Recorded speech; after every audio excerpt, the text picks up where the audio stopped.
Neutral by Hira and Rajab, South Asia का पहला AI powered podcast. Welcome to Neutral by Hira and Rajab, South Asia का पहला AI podcast. No propaganda, only facts. और please subscribe करना मत भूलिए। आप लोग रेगुलरली देखते हो लेकिन बटन प्रेस करना भूल जाते हो। So before we start, subscribe to Neutral by Hira and Rajab. अस्सलाम वालेकुम। क्या भारत और बांग्लादेश आमने सामने खड़े हो रहे हैं?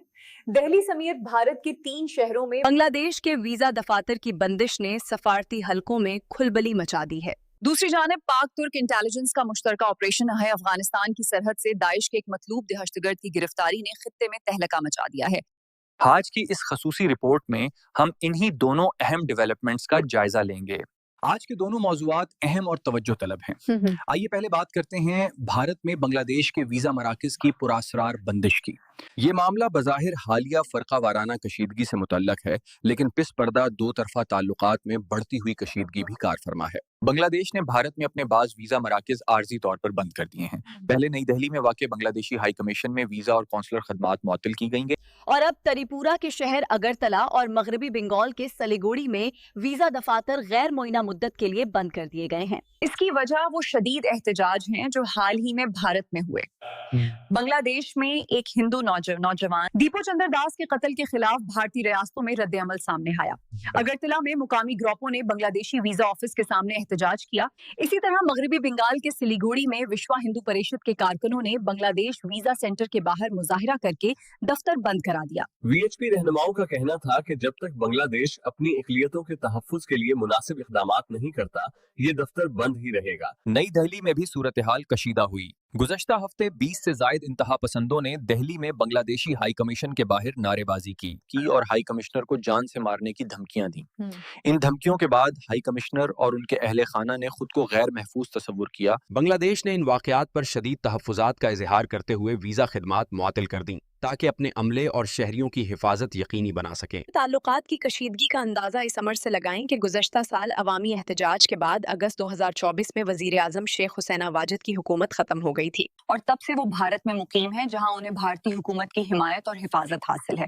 ढाका की अबूरी हुकूमत मुसलसल भारत से उनकी हवालगी का मुतालबा कर रही है और उसका मौक़िफ़ है कि शेख हुसैना को पनाह देना बांग्लादेश के अंदरूनी मामलात में मुदाखलत के मुतरादिफ है। भारत की मुबीना मुदाखलत का मामला यहीं खत्म नहीं होता। हाल ही में ढाका में हिज़्ब इख्तिलाफ के रहनुमा उस्मान हादी एक हमले में हलाक हो गए। उस्मान हादी अपनी भारत मुखालिफ तकरीरों के लिए मारूफ थे। उनकी हिलाकत के बाद एहतजाज फूट पड़े जो भारत मुखालिफ मुजाहिरों में बदल गए। बांग्लादेशी अवाम में यह तासुर फैल गया कि इस कत्ल के पीछे भारत का हाथ हो सकता है, क्योंकि हमला आवर मुबीना तौर पर वारदात के फौरान बाद सरहद पार फरार हो गए। कई रहनुमाओं ने मुतालबा किया कि भारत उस्मान हादी के कातलों को वापस करे, वरना ढाका में भारतीय हाई कमीशन को बंद कर दिया जाए। अबूरी हुकूमत ने भी भारत से बाज़ाब्ता दरख्वास्त की है कि वो तहकीकात में तावन करते हुए मुश्तबा कातलों को गिरफ्तार करके हवाले करे। अदर भारत ने इन इल्जामात को बेबुनियाद करार देकर मुस्तरद किया है।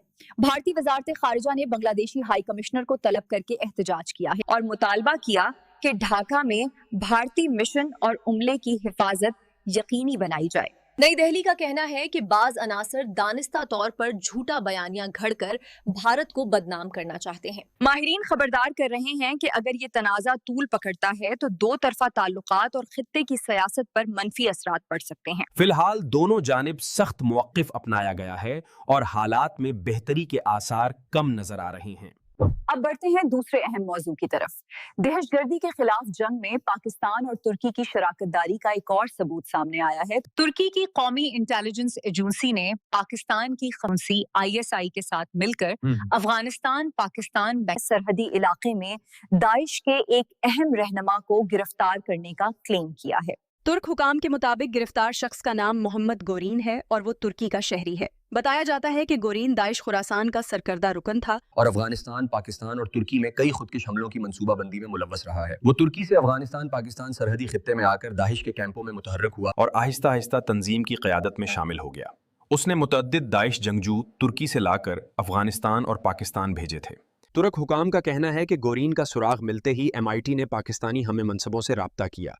پاکستان نے فوری اور بھرپور تعاون کیا کیونکہ جو داعش گرد ترکی کا دشمن ہے وہ پاکستان کا بھی دشمن تھا۔ دونوں ممالک کی انٹیلیجنس نے مشترکہ کارروائی کرتے ہوئے سرحدی علاقے سے گورین کو گرفتار کر لیا ہے اور اسے ترکی منتقل کر دیا، جہاں اب اس سے تفتیش جاری ہے۔ دفاعی تجزیہ کار اس تعاون کو دونوں ملکوں کے تعلقات میں مثبت سنگ میل قرار دیتے ہیں۔ اس سے عالمی دہشت گرد نیٹ ورکس کے خلاف کارروائی میں تیزی آئے گی اور خطے میں امن و سلامتی کے مشترکہ مقصد کو تقویت ملے گی۔ پہلے ہی دونوں ممالک دفاعی صنعت اور فوجی تربیت جیسے شعبوں میں گہرے پارٹنر ہیں۔ اینٹی ٹیررزم میں اشتراک انہیں اور قریب لائے گا۔ اس پیش رفت سے افغانستان کی طالبان حکومت پر بھی دباؤ بڑھے گا کہ وہ اپنی سرزمین کو داعش کے ٹھکانوں کے لیے استعمال نہ ہونے دے۔